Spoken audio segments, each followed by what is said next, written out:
Bexillik kasallikdir. Abdori Muhammad Yusuf. Birinchi qism. Xo'shallik beg'ishlashdan keladi. G'arbning va Sharqning faylasuflari qadimdan ta hozirgacha ko'p narsalarda ixtiloflashgan. Hatto Alloh taolaning mavjudligidami ixtiloflashgan. Ammo birli narsada hammasi birlikka kelgan. U bo'lsa-mu eng cho'ng xo'shallik beg'ishlashdan keladi degan haqiqatdir. Boshqalarga beradigan, beg'ishlay olgan va xo'shal qila olgan inson haqiqatan baxtli insondir. Chunki olgandagi xo'shallik vaqtlik bo'lib, uzun davomlashmaydi. Ammo bergandagi xo'shallik davomlashadi va berguchidimu, olguchidimu unuta olmaydigan izlarni qoldirdi. Koreyada ma'lum bir gul setish do'konining xo'jayini xaridorlar buyurtgan gullarni o'zi yetkazib berishni odat qilib olgan bo'lib, har kuni o'zi gul to'shiydi ekan. Bir kuni ishchilardan biri uningdan "Xo'jayin, biz yetkazib bersak ham bo'lmamdi? Siz nimancha jafo tortasiz gul to'sh?" deb so'rabdi. Xo'jayin, "Jafo tortib dedingizmi? Jafo tortmasak halovat bo'lmaydi. Men gullarni kishilarga yetkazib bergan vaqtimda ularning chehrida porlagan xo'shallik va saodatdan bahramand bo'lish uchun shunday qilaman. Chunki men har qitim xaridorlarning chehridagi xo'shallikni ko'rganimda o'zimda cheksiz saodat his qilaman" deydi.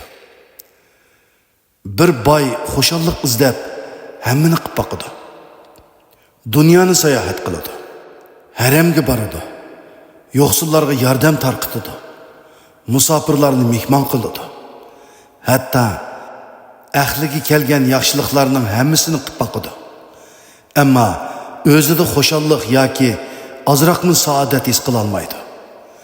Kunlarning birida bir do'sti uning g'amkin holatini ko'rib, uningga "Adash, sen xo'shallik uchun hammani qilib boqqan bo'lsangmi, yanada holing o'zgarmidi? Beg'ishlashda xo'shallik bor" deydi ekan. "Agar xohlasanglar, paloni mahalladagi meyib bolalar markazini ziyorat qilib beqib, ularga ehtiyojli narsalarni olib bersak qandoq?" deydi. Boy bu taklifga ma'qul keladi. Shuning bilan ular meyib bolalarga birardan harva va kiyim-kechak olib berib, ularni ziyorat qiladi va ularni boy o'z qo'li bilan tarqatadi. Boy amdili qaytishib tamshilib turganida bir bola uning oldiga kelib, chiroyiga sinchilab qarab turdi.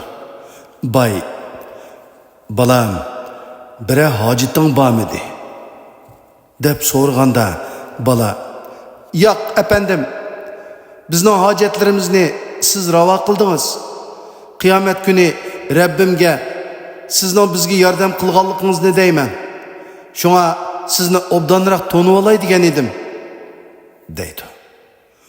Boy shu chaqda unsilib yig'lab ketadi va "Hozir men hayotimdagi eng xo'shallik lahzalarimni yashayapman. Barliq yuklarim yengillab qoldi. Mushu lahzadagi xo'shalliqim uchun butun boyliqimni atashga rozi edim" deydi.